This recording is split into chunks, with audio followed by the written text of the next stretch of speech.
大家好，我是阿胖，今天用萝卜做一道非常好吃的开胃小菜。首先，萝卜洗干净，去皮，再去掉头部，然后切成长度约4厘米的段，再切成厚一点的片。切好之后装入大碗中，向里面多加一点食用盐，如果近期能吃完的话，盐可以少放一些。充分抓拌均匀，杀出里面的水分。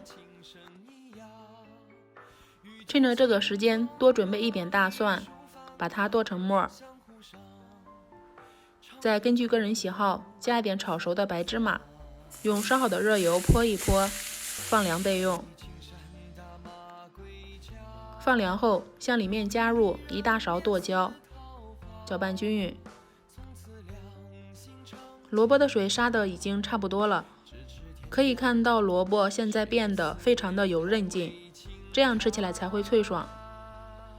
再进一步把里面的水分挤干净。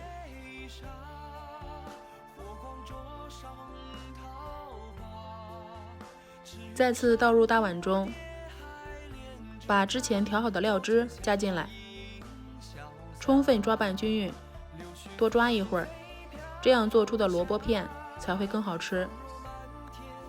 我们可以听一听它的声音，非常的脆爽。